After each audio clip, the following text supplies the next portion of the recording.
I lined up 9 blocks, bags, and tubs of cheese on my kitchen counter last week, read every single ingredient list front to back, and by the time I was done, only 2 of them could actually be called cheese under any honest definition of the word. The other 7 had a real problem, and it wasn't spoiled milk or bad bacteria. It was that most of what's sitting in your fridge right now wearing the word cheese on the front of the package isn't legally required to be mostly cheese at all. My name is Volter. I've run a dairy farm for over 20 years, and I make my own cheese in a small creamery out back of the barn, the old way: milk, culture, rennet, salt, patience. So when my daughter asked me last month why the cheese at her friend's house tasted like plastic melted onto a cracker, I told her I'd find out exactly why.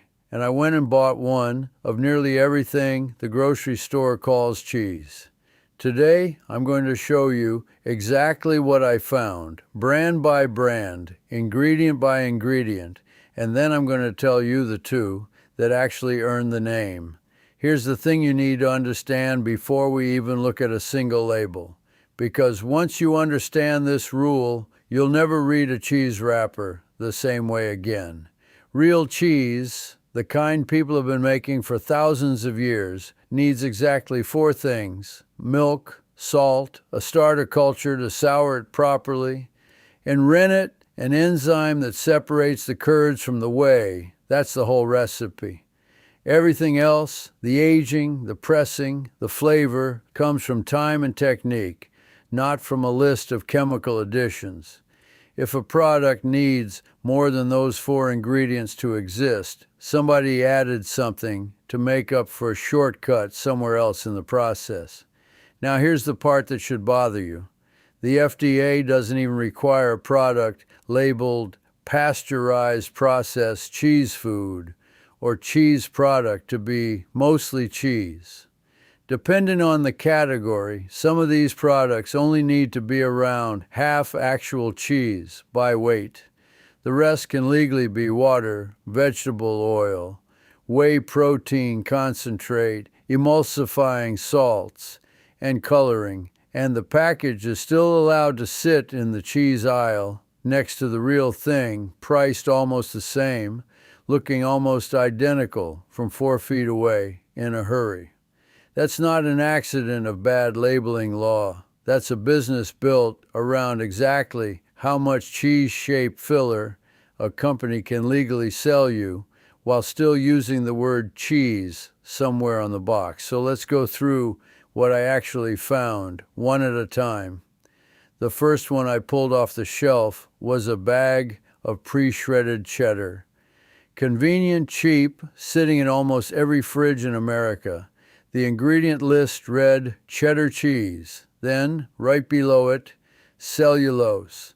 Cellulose is wood pulp, plain and simple, added as an anti-caking agent so the shreds don't clump together in the bag. A small amount is technically allowed under FDA rules, but some of these bags run well past what most people would consider a trace amount, closer to enough that a chunk of your shredded cheese genuinely is powdered wood fiber holding the rest of it apart. It's legal. It's just not something the front of the bag is eager to tell you. The second was a block of cheese food, not cheese, cheese food. And once I read the label, I understood why they were careful with the wording. Milk, whey, milk fat, and then a run of ingredients longer than the first: sodium phosphate, sodium citrate, and artificial color. That's an emulsified blend built for a specific melt and slice consistency, not a product that was ever aged or cultured the traditional way. It's the same category Velveeta sits in, and to their credit, that particular company has never hidden it. Their own label calls it a pasteurized recipe cheese product, not cheese, because legally it can't claim to be. The third and fourth were individually wrapped cheese singles.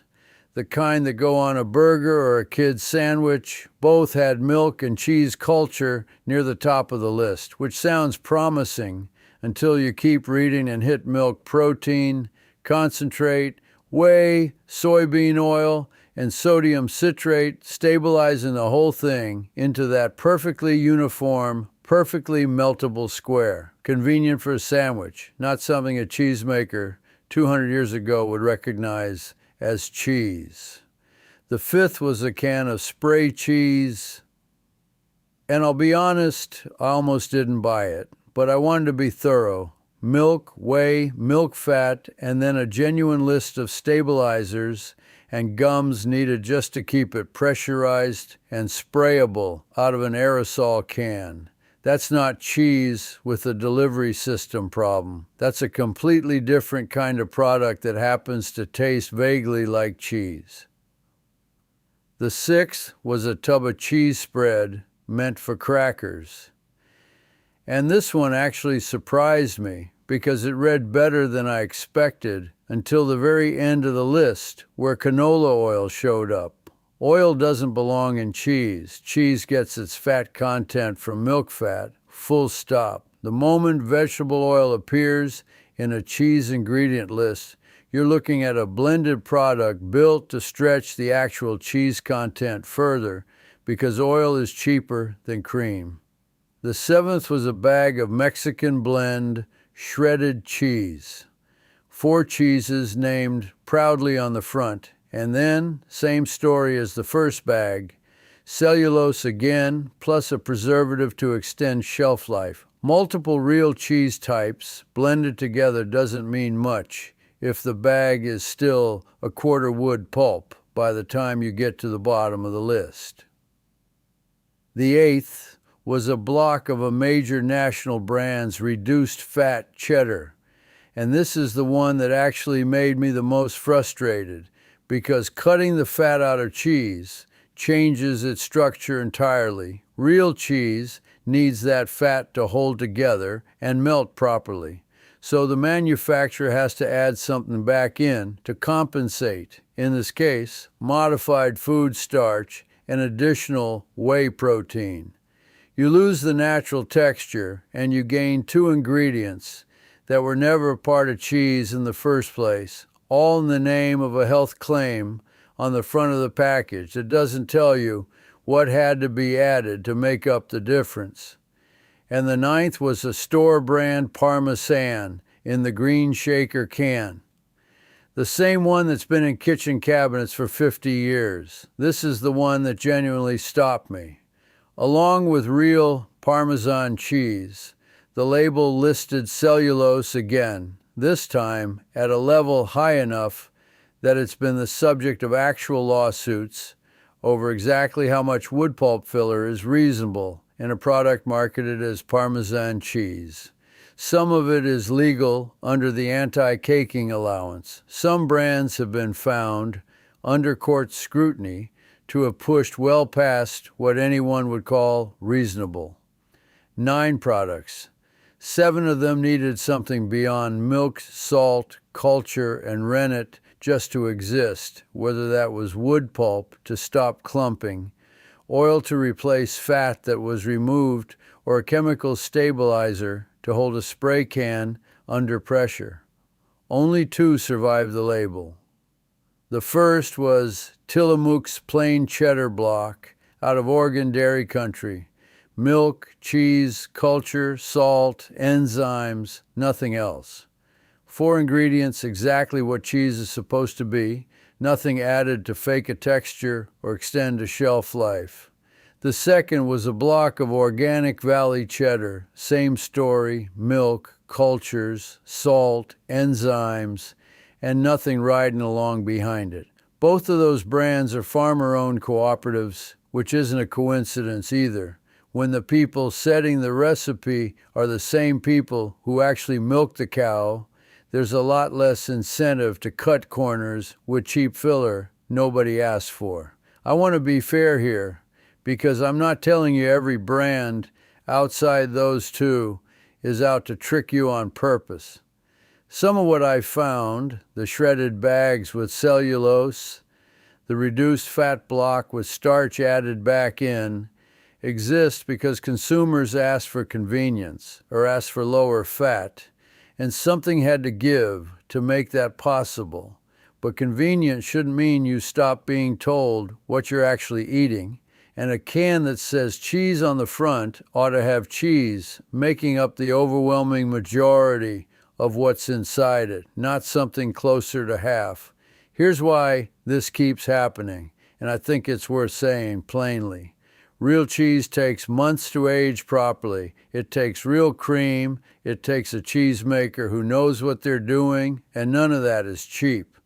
A cheese food product built from whey, oil, and stabilizers can be manufactured in an afternoon at a fraction of the cost and sold at nearly the same price as the real thing, sitting one shelf over. Every dollar a company saves cutting a wheel of cheese with cellulose or oil instead of using more actual milk is a dollar that goes straight to their margin instead of your plate. Nobody's forced to lie about it because the law already lets them call it cheese food or list cellulose as a legal anti-caking agent. They just count on you not flipping the package over before it goes in your cart. So here's what I want you to actually do this week, and it costs you nothing but a little time standing in the dairy aisle. Flip the package over before you buy it every time, even for a brand you've bought your whole life, because formulas change and you'd never know unless you check. If the ingredient list is milk, salt, culture, and rennet, or milk, salt, enzymes, and cultures in whatever order, that's real cheese. Buy it with confidence. If you see cellulose, look at where it sits in the list. A trace near the very end is common and mostly harmless.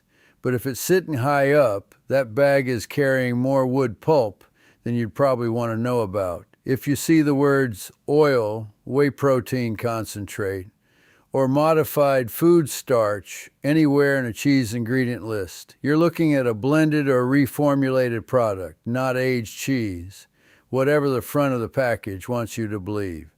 And if the actual product name on the package says cheese food, cheese product, or pasteurized processed cheese, that naming isn't accidental. It's the legal admission that what's inside doesn't meet the bar to be called cheese outright. I'll leave you with this because I think it matters beyond just cheese. This same trick, find the legal minimum, dress the product up to look like the real thing, price it almost the same as the genuine article, shows up across half the dairy case. If you start paying attention, butter blended with oil, sitting next to real butter. Vanilla flavoring, sitting next to real vanilla extract. It's not one company doing something uniquely dishonest. It's just how the modern food label works, when nobody's required to make the truth easy to find, only technically present in small print somewhere on the back. Tell me in the comments what you found when you flipped over your own fridge's cheese. I read every single one of these. And I'd genuinely like to know if your local shredded bag has cellulose sitting near the top of the list the way mine did. And if you've got a small creamery or a farmer's market cheesemaker near you that you trust, drop the name, because I'd rather build a real list of honest cheese with all of you than assume I've already found every good one out there myself. Next time, I'm going to do the exact same test on yogurt, because Greek yogurt has almost as loose a definition as cheese food does. And what I found on some of those labels surprised me even more than this did. Until then, read the back before you trust the front. And remember, if a farmer wouldn't recognize it as food, it probably isn't.